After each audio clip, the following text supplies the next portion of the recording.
Hi முறுக்கு ஃபாலோவர்ஸ்க்கு good morning. இன்றைக்கி என்ன செய்யலான்னு பார்க்கலாமா? கல்யாண வீட்டு ஸ்டைலில் தக்காளி கொச்சி தாங்க பண்ண போகிறோம். அதுக்கு தான் இவ்வளோ நல்லா பழுத்த பழத்தை கழுவி எடுத்து வச்சுருக்கேன். தக்காளி குச்சியை தாளிக்கிறதுக்காக 2 பல்லாரியும் கொஞ்சம் சின்ன வெங்காயமும் சேர்த்து கட் பண்ணி வச்சுருக்கேன். கொஞ்சம் கருவேப்பிலை எடுத்து வச்சுருக்கேன். 2 வெங்காயமும் சேர்க்கறதுனால கொஞ்சம் டேஸ்ட் நல்லாயிருக்கும். அப்புறம் தக்காளி கொச்சிக்கு தேவையான தேங்காய் சில்லும் 2 சில்லான எடுத்து வச்சு அதை சீவி வச்சுருக்கேன். தக்காளியோடு சேர்த்து நம்ம இந்த தேங்காய் சில்லையும் அரைச்சி எடுத்துகிட்டு வந்துடலாம். தக்காளியாயும் அரைச்சி வச்சாச்சு. நம்ம இட்டு வந்த தேங்காயையும் அரைச்சி வச்சாச்சு. அப்புறம் என்னென்ன மசாலா ஆட் பண்ணலான்னு பார்க்கலாமா? கொஞ்சம் மஞ்சத்தூள், தனி மிளகாய்த்தூள், கரம் மசாலா, கொஞ்சம் சீரகத்தூள். சீரகத்தூள் 1 ஸ்பூன், மல்லித்தூள் 2 ஸ்பூன், அப்புறம் 1 ஸ்பூன் நம்ம சாம்பார் பொடி சேர்த்துக்கிட்டால் கொஞ்சம் வாசமாக இருக்கும். அதனால் நான் சாம்பார் பொடி சேர்த்துக்கிட்டேன். அப்புறம் தேவையான அளவு உப்பு சேர்த்துக்கலாம். இது கொதி வந்ததுக்கப்புறம் நம்ம உப்பு இன்னும் போடலாமா என்னென்னு பார்த்துக்கலாம். நான் மிளகாய் பொடி 3 ஸ்பூன் சேர்த்துருக்கேன். ஏன்னா நம்ம தக்காளி நல்லா புளிக்கும். அதனால் நம்ம உரப்பு எனக்கு பிடிக்குங்கிறனால நான் உரப்பு கொஞ்சம் அதிகமாக வச்சுருக்கேன். இல்லை உரப்பு கம்மியாக வேணும் அப்படின்னா நம்ம அதுக்கு தகுந்தாப்பில் உரப்பு போட்டுக்கலாம். இல்லை கொதி வந்ததுக்கப்புறம் கூட நீங்கள் உரப்பு பார்த்துட்டு கூட நீங்கள் போட்டுக்கலாம். வெங்காயத்தோட கொஞ்சம் வெள்ளைப்பூடும் சேர்ந்து கட் பண்ணி எடுத்துக்கணும். அதை நான் சொல்ல மறந்துட்டேன், சாரி கைஸ். ஒரு 3 இல்லை 4 பல் நம்ம குட்டி குட்டியாக கட் பண்ணி வச்சுக்கலாம். எல்லாம் ரெடி ஆகிடுச்சு. இங்கே நான் எடுத்து வச்சுட்டேன். சாதமும் கொதிச்சிருச்சு, வடிச்சாச்சு சாதத்தை. தக்காளி குச்சி ரெடி பண்ணலாமா? அடுப்பு ஆன் பண்ணிட்டேன்.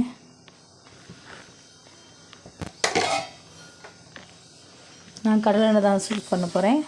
கடலெண்ணெய் ஊற்றலாம்.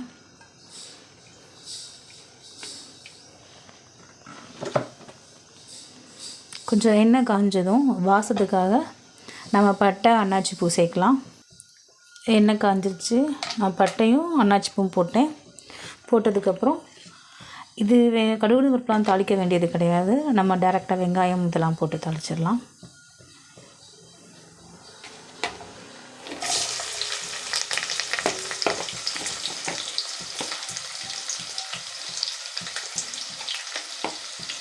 நான் அப்பவும் சொன்ன மாதிரி தான் கைஸ், நான் வீடியோ எடுத்துகிட்டே சமைக்கிறதுனால நான் தக்காளி இல்லை வெள்ளைப்பூடு எல்லாத்தையும் ஒன்றா போட்டு தாளிக்க போகிறேன். நம்ம எண்ணெய் காஞ்சோடனே பட்டாணி போட்டுட்டு வெள்ளைப்பூடை ஃபஸ்ட்டு தாளிச்சிட்டு கூட நம்ம அடுத்து வெங்காயம் போடலாம்.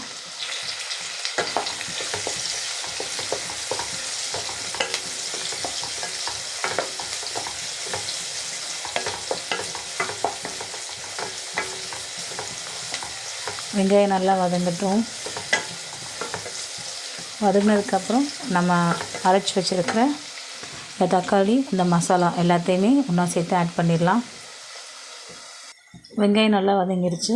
நான் தேங்காவையுமே இந்த தக்காளி பேஸ்ட்டோடு சேர்த்துட்டேன் ஃப்ரெண்ட்ஸ். ஏன்னா நான் வீடியோ எடுத்துகிட்டே பண்ணுறதுனால நான் அதையும் சேர்த்து ஒன்றா இது பண்ணிட்டேன். இப்போ இதில் கொஞ்சோண்டு தண்ணி ஊற்றி நம்ம இதை அலசி ஊற்றிடலாம். நான் அந்த தக்காளி ஆட்டி வச்சது அப்புறம் தேங்காய் இதெல்லாம் பண்ணதை கொஞ்சம் தண்ணி ஊற்றி இதில் ஊற்றிட்டேன். கொஞ்சம் நேரம் நல்லா கொதிக்கிற வரைக்கும் நல்லா நம்ம கிண்டி விடலாம்.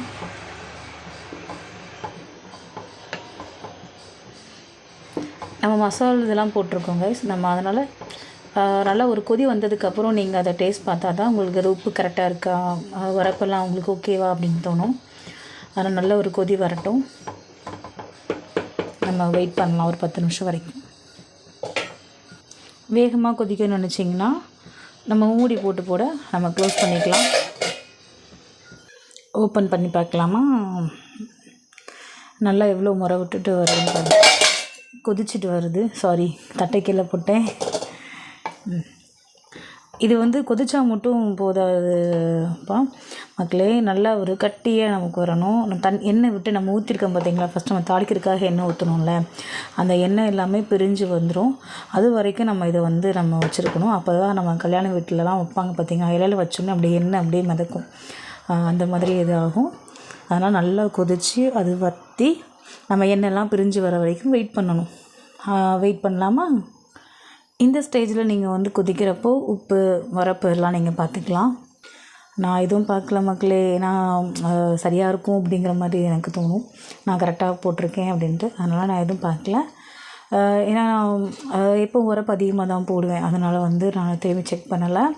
உங்களுக்கு உரப்பு கம்மியாக வேணும்னா ஃபஸ்ட்டு உரப்பு கம்மியாக போட்டுட்டு திருப்பி செக் பண்ணிவிட்டு அதுக்கப்புறம் நீங்கள் போட்டுக்கோங்க.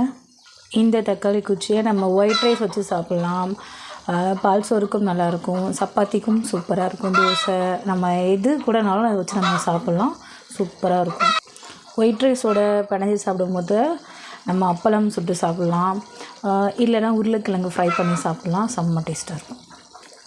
வீடியோலங்கிறதுனால 5 நிமிஷத்தில் அந்த சமையல் முடிஞ்சிருது. ஆனால் இது நல்லா கொதித்து வற்றி வர்றதுக்கு எப்படியும் ஒரு 1/2 அன் ஹவர் ஆகும் மக்களே.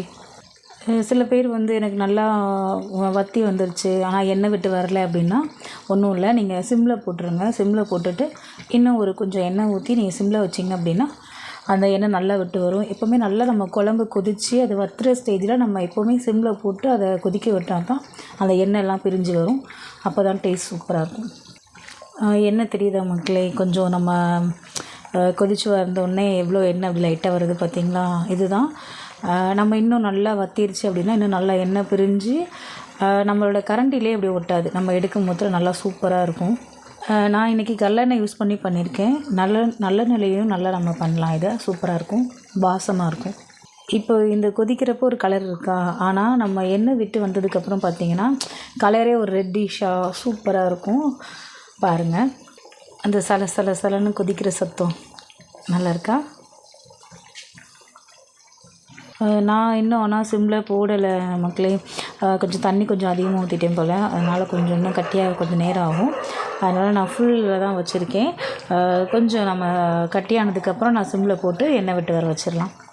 நம்ம ஹை ஃப்ளேமில் நம்ம போடும் போதில் தீ ரொம்ப அதிகமாக வச்சுருக்கும் போதில் இப்படி தான் பபுள்ஸ் வந்து அது நம்ம தெறிக்க வேறு செய்யும். அதனால் கொஞ்சம் கவனமாக வச்சுக்கோங்க, ஏன்னா அது கொதிக்கிறது மேலே பட்டுச்சுன்னா ரொம்ப எரியும். அதனால் கொஞ்சம் கவனமாக பார்த்துக்கிட்டிங்கன்னா நல்லாயிருக்கும். நம்ம களியெல்லாம் கிண்ணோம் அப்படின்னா நமக்கு அந்த பபுள்ஸ் வரும் பார்த்தீங்களா, அந்த மாதிரி தான் இந்த பபுள்ஸும் தெரிக்கும். அதனால தான் நான் சொன்னேன் கொஞ்சம் கவனமாக இருங்க அப்படின்னு சொல்லிட்டு.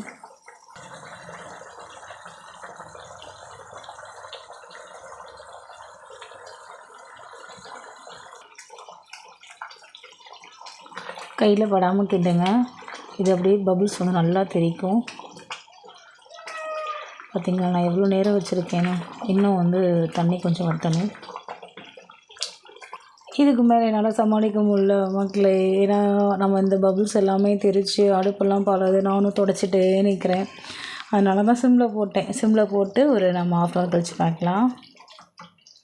பாருங்கள் சிம்மில் போட்டும் எப்படி கொதிக்குது பார்த்தீங்களா. பார்த்தீங்களா எவ்வளோ கட்டியாகிடுச்சு, நல்லா எண்ணெய் எவ்வளோ பிரிஞ்சு வந்திருக்கு பார்த்தீங்களா. நம்ம கரண்டியில் எடுத்தோம்னா அப்படியே வடிகிட்டு போகுது பாருங்கள். எண்ணெய் தெரியுதா, நம்ம ஊற்றின எண்ணெய்லாம் நான் வந்து தாளிக்கிறதுக்கு கொஞ்சம் ஊற்றினேன் அந்த எண்ணெய். அதுக்கடுத்து கொஞ்சம் லாஸ்ட்டாக கொஞ்சோண்டு எண்ணெய், அதை வீடியோ எடுக்க மறந்துட்டேன். அந்த எண்ணெய் ஊற்றினதுக்கப்புறம் எவ்வளோ எண்ணெய் விட்டு நல்லா வந்திருக்கு பாருங்கள். அடுப்பு நம்ம சிம்லே தான் போட்டிருக்கோம்.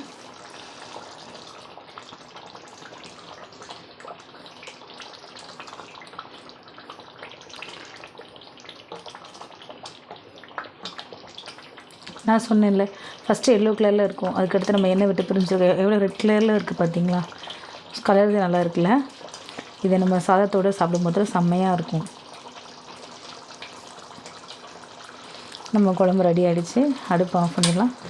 இந்த வீடியோ உங்களுக்கு பிடிச்சிருந்தா லைக் பண்ணுங்கள், ஷேர் பண்ணுங்கள், சப்ஸ்கிரைப் பண்ணுங்கள், பெல் பட்டனை மறக்காமல் டச் பண்ணுங்கள். முறுக்கு டென் ஃபாலோவர்ஸ்க்கு பை.